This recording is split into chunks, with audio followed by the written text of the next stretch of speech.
In today's lecture, we will be briefly discussing the editorials more than anything else.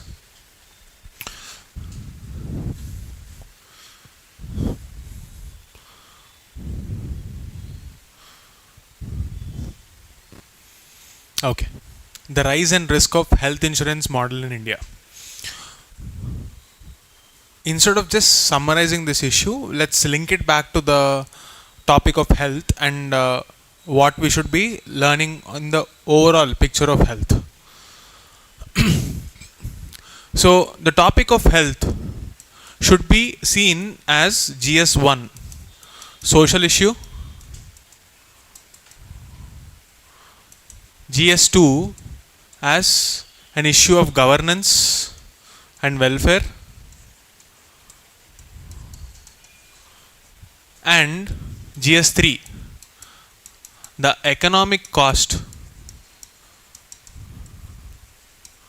involved in healthcare, and finally GS4 as an element of human dignity.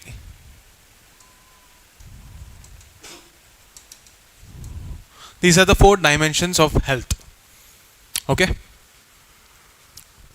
Do I have to repeat again? When I say it is a social issue, access, affordability of healthcare is, there are 2 facets, access and affordability. So this is related to presence of infrastructure and which social groups are able to access healthcare services. And when it comes to affordability, it is again related to how it is linked to the aspect of poverty. Okay? So, imagine a situation where an already poor family, which is facing social marginalization due to issues like casteism, that kind of a family faces an health issue. They don't have government IDs or any services that they can avail. In such kind of a situation, an health issue will be even more troubling for that family. When I say access, it is about the urban-rural divide. That is one dimension. You will have more hospitals in the urban areas than the rural areas. And another dimension of access is there any discrimination? We discussed the concept of necropolitics, if you remember. What is the idea of necropolitics? Where there is a treatment of, where there is a treatment where human beings are not recognized for their dignity, as if they are treated as if they are second class citizens in the very same state that they are residing in. These are the facets of the social issues of healthcare. Now, when it comes to governance and welfare, you have to link this topic to GS3, budgeting, and also inclusive growth. This is what I meant by economic cost. Okay. Now, when we are talking about budget and inclusive growth, an essential element of factors of production: land, labor, capital, enterprise. And when we are talking about labor, basically we are talking about the human resources. We are talking about the human capital. Now, what strengthens human capital? Investments into 1, health, 2, education, or skills. It is in this multiple ways the concept of healthcare is related to our syllabus. Clear? Now, when we are talking about the GS4 angle, what values should we focus on in ethics of healthcare? Can you give me some keywords here? See, from the standpoint of the state, first there is duty ethics. Duty or the idea of dharma. It is the dharma or the duty of the state to ensure that every individual gets access to healthcare. Okay, that is one dimension.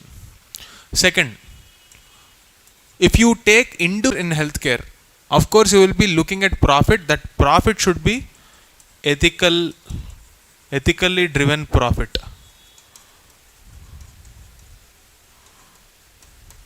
For a private player,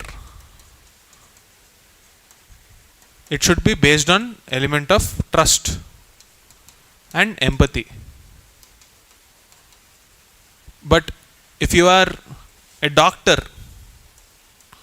what is the ethical perspective here?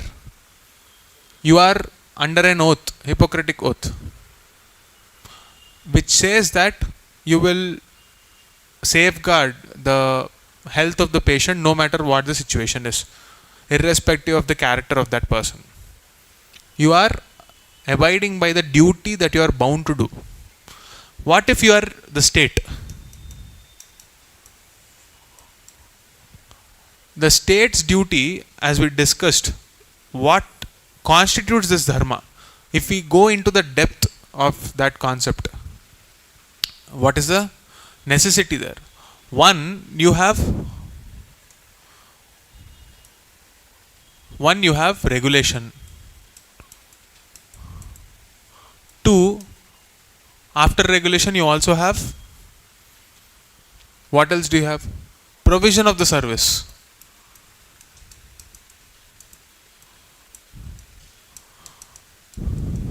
Clear? So we discussed about GS1, we discussed about GS1, we discussed about GS3 and linked it to governance and welfare. And within that you will also see element of human dignity, because it is the state's dharma or responsibility to protect its citizens and the healthcare of the country, healthcare scenario of the country. This is how you interlink 4 papers. Clear? Now at the heart of this, what do we have? The end objective is healthcare. Now what is the definition of healthcare? We already discussed this. World Health Organization says that health is not absence of disease. It is a state of well-being. Okay? This is the end objective. What is the end objective? Well-being. How will you achieve this well-being? What is the modus operandi, or what is the governance mechanism to achieve this end objective? Today's article is a discussion on the governance mechanism that we adopted for this idea of universal healthcare. Okay? World over, there are many models of, or many approaches of achieving this universal healthcare objective. Let me break it down. Firstly, you as in the state can take the following approaches. One, it can directly involve itself in provision of healthcare services. An example for this is NHS in UK or England, Great Britain. Okay, National Health Service. Then you have the insurance driven model.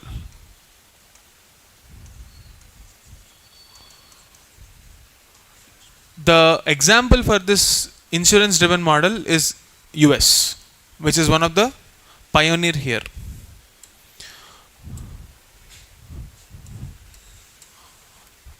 Now, what is the difference between these two approaches? Let me explain. So when you're talking about the direct involvement of the government there, government will set up hospitals, it will recruit doctors, nurses, and all the necessary infrastructure, and as a part of the tax collected, a part of the budget will be spent on provision of this healthcare services, and it is hailed as one of the most efficient mechanisms. Of course, it has its own set of problems, but Scandinavian countries and many European countries follow this model. Finland, Norway, Sweden, all this have this kind of a model, where state itself is directly accountable to its people. And this model functions very well in countries where the population is very less. On the other hand, this insurance driven model is more like a PPP model, public private partnership model. When Obama was the president of the United States, there was a plan called the Obamacare. So in news, often journalists use something similar in Indian context called the Modi Care. What they're essentially talking about is the flagship insurance scheme of the health ministry, Pradhan Mantri Ayushman Bharat Yojana. Okay. So in this model, what actually happens? A household is taken. The members of that household will be given an insurance policy. If you are having any ill health, you go to the government hospital or any empaneled hospital. Now, what is the meaning of this empaneled hospital? Government recognizes a hospital which is listed on their website, and if you join in that website, you can avail this insurance. Okay, that is the meaning of empaneled hospital. India in 2018 tried to universalize this model, but even before that, many states went ahead with this insurance driven model.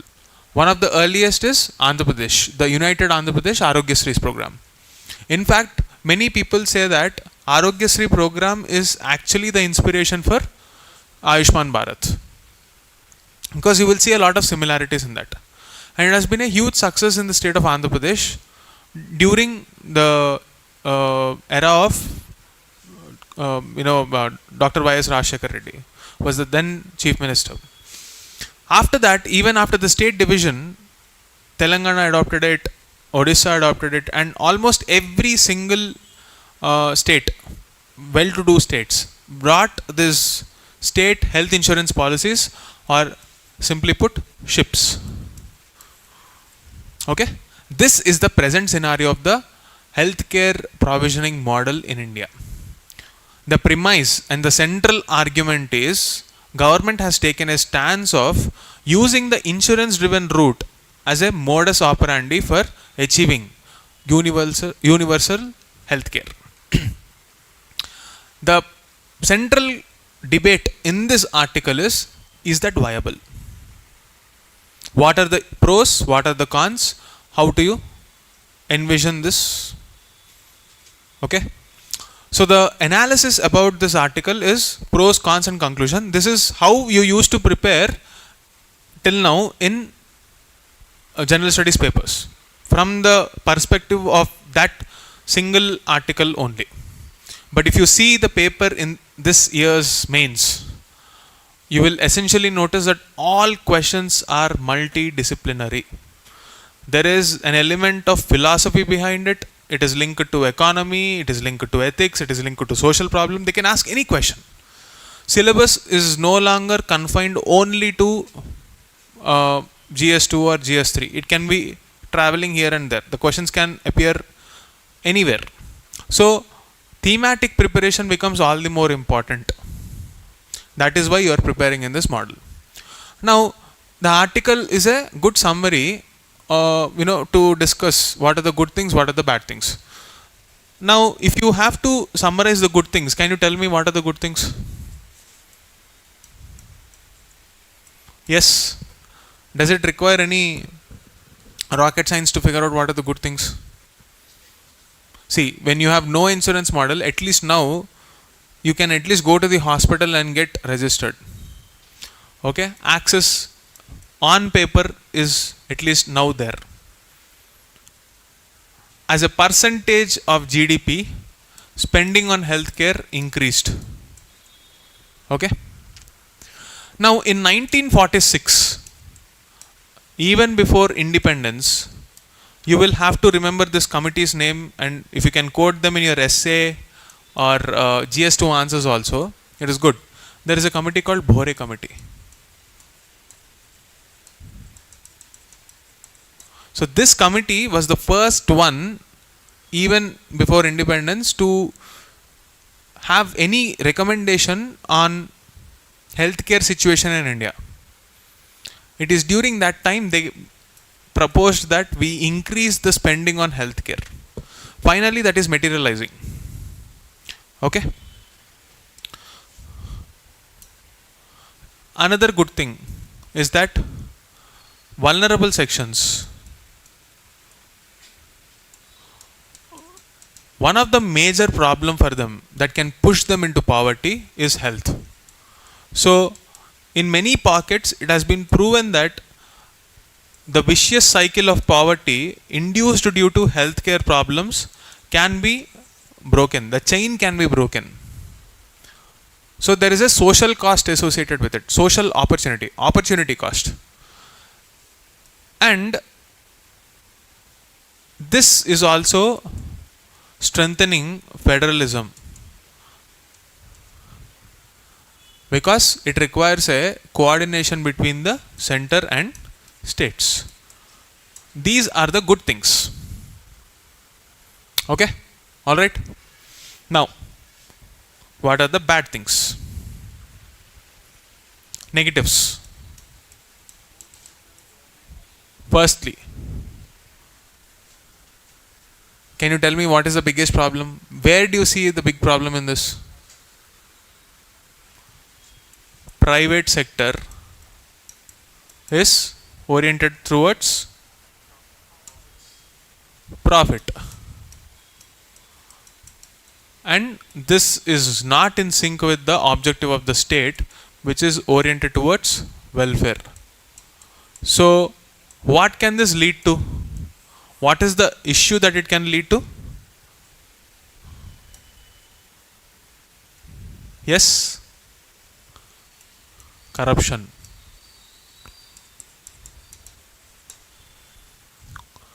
Issue of corruption. Here one keyword that you can use is bureaucrat, politician and businessman nexus. Another word for the same thing. Yeah, crony capitalism.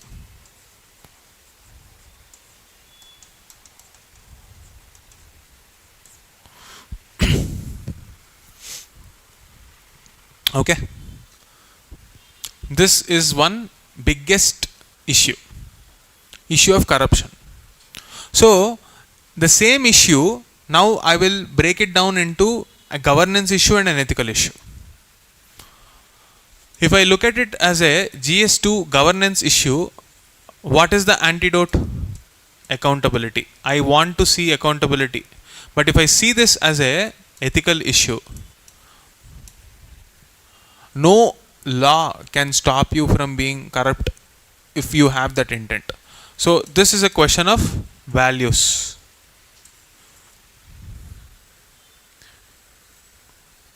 What can you do to stop corruption? I can bring out many mechanisms. What can you do to stop your thought? You have to address the root, the values. Now what gives values? Your GS1 society, your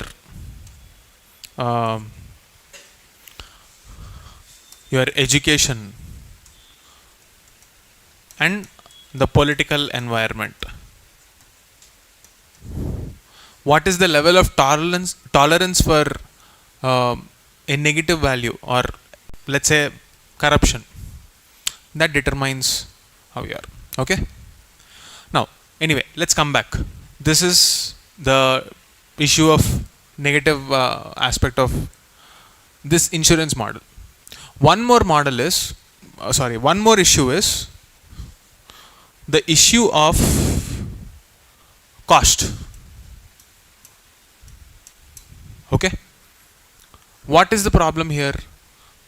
As of now, we are spending, if not, if you combine both state budget and central budget, almost it is reaching to thousands or few lakh crores, all the states together. Are we tracking the outcome? Is this the most efficient way to spend money? Outcome tracking. If you are spending so much money, why not make healthcare a right in this country? Same debate goes for education also. If you are saying that today in the state of Andhra Pradesh and Telangana, we are spending roughly, even on high school kids, roughly around 1 lakh, somewhere around 70,000 to 1 lakh. The primary school kids are getting a budget of somewhere around 40,000 to 60,000 per annum from the side of the government in government schools. Now, what is the outcome? How do you measure that? You have surveys like ESSER, which say that 8th class kid is not able to read 2nd class textbook. What is the point of this spending then? I am talking about education in the same line as health because both are related to the social capital. Okay? That's why. Anyway, coming back. So, if all these issues exist, what is the solution? The answer is pretty straightforward. India can produce a lot of jobs in healthcare sector. But where? The question is very straightforward. If you take a look at the pyramid, tertiary, secondary and primary. At the primary level, where actual India resides, this is where you can just have many healthcare practitioners, RMPs as they are called, registered medical practitioners, and healthcare workers, nurses, etc., and focus on preventive healthcare as well as even the lifestyle diseases are spreading, right? So, awareness. These are the areas. Combine them with, let's say, for example, a scheme like Anganwadi, where kids are educated. See, if you educate, let's say, for example, maybe in our childhood we are not used to the idea of a balanced meal. We don't know what is protein, we don't know what is carbohydrate, fiber, etc. And it is very difficult to change yourself after a point in your life. What if you teach the next generation kids there? Link it to the idea of a good health. This is where you can improve on the awareness aspect. So, this author, Gendria, he is a developmental economist and he comes up with a lot of this kind of articles. So, any article that you see here will become important. Like, he spent his entire life in this developmental economics. It is important. However, some of the articles can be extremely to the left orientation. So, see how practical they are. But some ideas are very good. For example, he came up with a white paper on having an urban equivalent of Manrega, urban poverty. So, in that scheme, he mentioned how we have to give tokens or some kind of a model where you have vouchers. You work, you take that voucher and spend it at the designated shops. Let's say, for example, you want to buy ration. Why is he proposing this model? The money should be dedicated to the purpose with which it is allocated. So, he was one of the earliest proponents of this urban Manrega model. Okay. So, this is the take away from this article? You looked at the criticism of healthcare, but what did we discuss in the class today? We looked at the issue of health from GS 1, 2, 3 and 4 and how to structure your argument rather than just the summary of the article. Clear? We will write an answer on the same thing today. Noise pollution is rising but policy is falling silent. Again, simply put, with the headline itself you can understand. Cities have a lot of noise pollution. There are existing laws, there are existing technical problems and solutions also, but the enforcement is weak. Therefore, we have to move towards enforcement of noise-free city. The idea of a noise-free city. This is the summary of the entire article. But this is not enough. Summarizing the article is not enough. How do we use this? Let's see. See, whenever you are reading issues like this, what is the first instinct? Where will you map this article? GS3 environment. But what if I project this as a environmental legal issue? GS2. If you take a look at the 2022 paper, one of the mains, question number 3 in 10 markers is 2 or 3.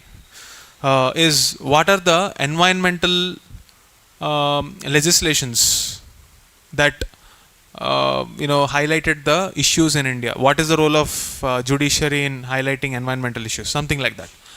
Now, if I portray noise pollution as a governance challenge or as a legal challenge, how will you project your answer?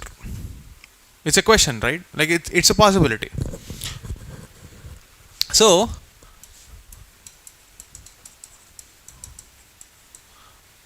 GS2, I mean it. So, here let me take a step back and explain the concept of a human right which is linked to Article 21.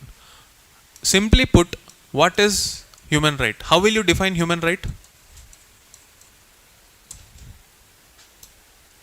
Yes?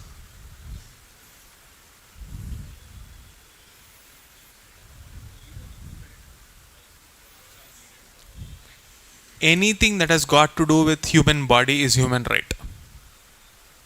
Simply put, this is the definition. You want your body to be treated properly, right? And it includes your mind. Both the mental and the physical aspects of a human body, any conflict related to that which strips off that dignity, link it to dignity. Okay? Any issue that strips off a stable, normal human life and the ability to exercise a choice is an issue of human rights. A case to the point being the famous ones, reproductive rights of women. It's a human rights issue. Child labor, human rights issue. Human trafficking, human rights issue. Unpaid labor, human rights issue. Every vulnerable section problem, human rights issue. Every human being problem in a environment, human rights issue. Because you cannot survive in a bad ecological state, bad environment. And noise or any form of pollution is taking away the possibility of that dignified life. Let's say you have lot of horns, like say for example now you see some disturbance on the road, but it is minimal. But what if it overpowers you and you are not able to hear what I am speaking? Do you think you would be happy? Now, how can we relate it to the concept of dignity? Think. You are here with an expectation that you will be treated properly by the government. And government is not acting in such a way because it is not valuing your time. It is not valuing your presence here. It is not valuing any human beings' time or their importance in the society, no matter who they are. And that's how it is linked to the concept of dignity. Live and let live. A stable society which helps us live peacefully and lets others live peacefully is a society that is dignified in nature. And the absence of such a state is absence of dignity. Clear? Now, human pollution or pollution of noise or air or anything is a issue of human rights in environmental jurisprudence. So there is another term called jurisprudence. This is a subject in law. Jurisprudence means the logic or the philosophy behind how a law is created or how a judgment is passed. That becomes important in this context. So when you take the environmental jurisprudence as a theme, noise pollution as an element of human right will become one example or one line in that. This is the broader umbrella. Clear? So this is how you should treat noise pollution as an environmental issue, as a legal issue. Now, every human right issue should be linked to a fundamental right. Which? Article 21. Okay? There is one Supreme Court case, Church of India case as it is famously called. It was in the year 2000. In that case, Supreme Court remarked that every citizen of this country is entitled to have a noise-free environment. Why am I quoting this judgment? Because in the absence of this quotation, it will be merely an opinion. Clear? You have to quote this judgments in your answers. That's how you are going to get marks. So that is the issue here. Now, we understood the legal aspect of it. Now we have to look at the policy aspect. What is the policy aspect that I am talking about? Government should have an approach on how to deal with this, right? What did the government do? So in 2011, they came up with National Air Ambient, sorry, I forgot the name of this. National Ambient Noise Monitoring Network, yes. NANMN, National Ambient Noise Monitoring Network. So you have the Central Pollution Control Board. So the problem with this is it's like an apparatus which is there in the city to measure the level of noise in decibels. So there are some noise-free zones. Now link this noise-free zone concept to the idea of dignity. Why does the government enforce this? Because it recognizes that this is a residential area. It is not supposed to have so much noise. It is bad for health. Noise pollution is linked to many diseases, heart diseases, mental stress, even cognitive development in children. It is linked to various problems like this. Therefore, to recognize that dignity, it is linked to the concept of noise-free zones. But now also link this to the aspect of GS1 urbanization. Urbanization is a process of growth where people move from villages to cities. Why? For economic growth. Primarily for economic growth. So cities are treated as engines of growth. Here comes an ethical issue. Within the city, you will see some segregation. You see some gated communities and slums existing side by side. So there is a social segregation that is happening in the urban centers. When you have these slums, this kind of issues like noise-free zones or anything are completely ignored. They're not even factored in planning. What does this tell you about the ethical stance of that system? Think about it. Isn't it an ethical issue?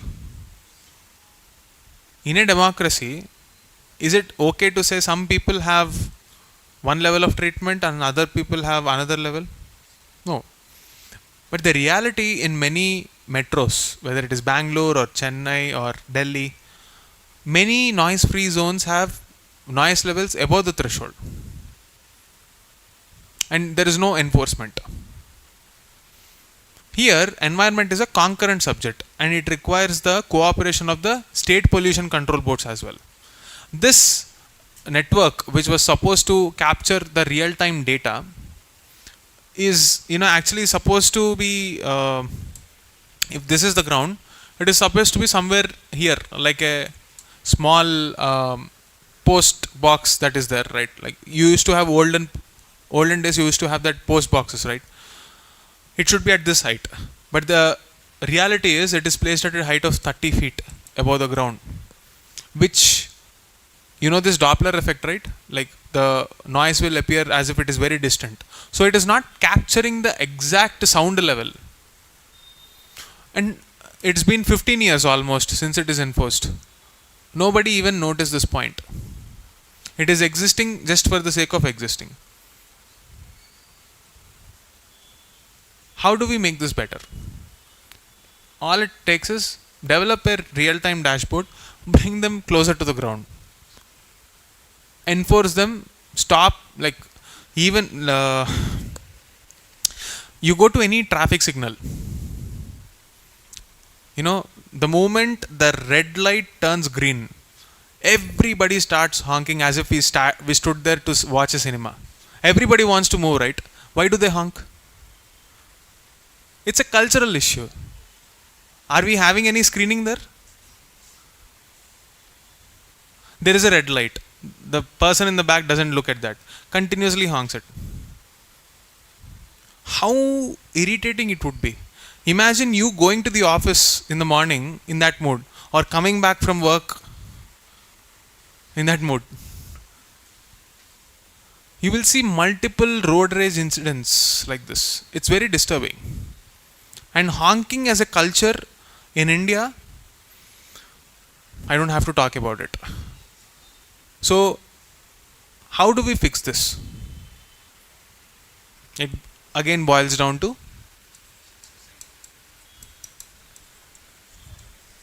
what do you value? And this is how you have to read the issue again from all the perspectives.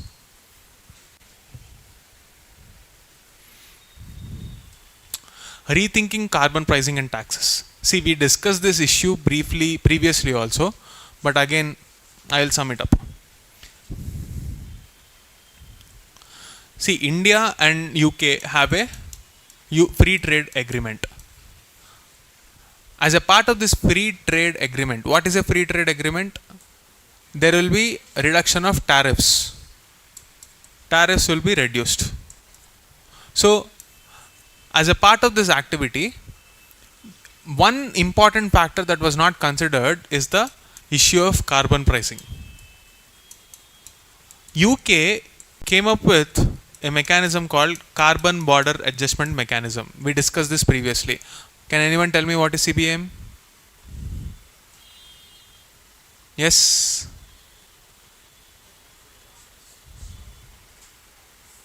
See, it is a tax imposed by UK for any goods entering from a country where the production processes are not green. That is, the production process is carbon intensive.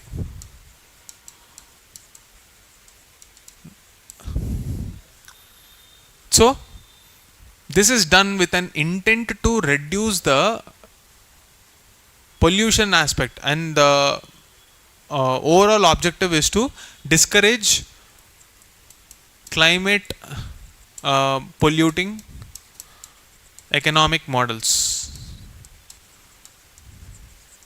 But the reality is, this is actually a non-tariff trade barrier to stop cheaper imports into the country. Why is this a problem for India? India is one of the largest producers of steel, and UK is the largest market. If you take a look at our decarbonization agenda, it is often advocated by the scientists that steel should be one of the area of production, focus to change our economic model, because steel uses a lot of fossil fuel in the production process. It's very polluting.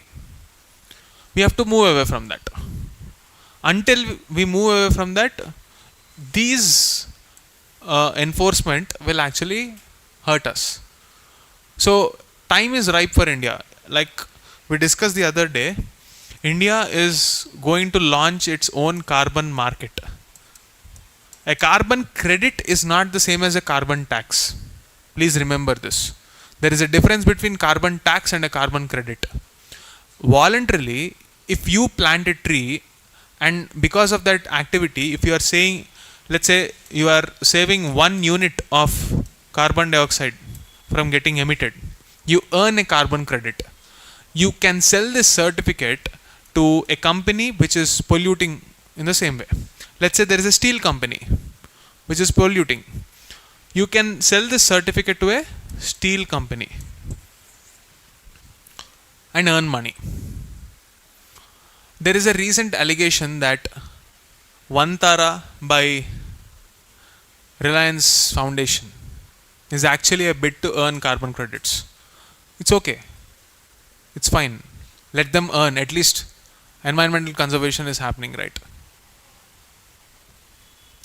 So this is a philosophy which says something is better than nothing. Okay? In reality, ecosystems don't function like this. If deforestation happens in Western Ghats and you plant trees, that too invasive alien species in Himalayas, you are damaging both the ecosystems. Campa is a joke in reality. Compensatory afforestation, you know that, right?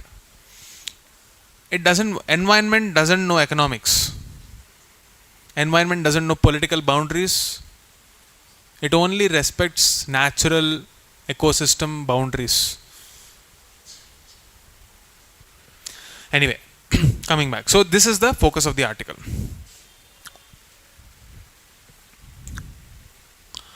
A descent to safeguard the future. Okay, what is this about? This is about Justice Nagaratna. So she actually expressed her dissatisfaction about the elevation of a Gujarat High Court judge to the Supreme Court despite not having the necessary seniority. And this dissent is on 2 grounds. One, it is against the conventions established by the collegium system of the 3 judges cases. And 2, it is not as per the due process established by the law. The Supreme Court elevation requires the High Court CJI's or one of the judges opinion. It should be factored in. In this case, that was not there. So this article can be linked to the issue of judiciary, judicial independence, appointment procedures, and the 10-year-old debate on NJSC, National Judicial Appointment Commission. Should the Parliament intervene in appointments of judges? Judiciary is one of the most opaque organs where there is no due process or accountability or transparency in how these appointments are done. So this issue can be of importance. Let's see how this issue evolves. I'm sure we will have much more articles here. And this is the discussion for the day. Okay. Now we will stop the online session here. We will take up the question answer and answer writing session here.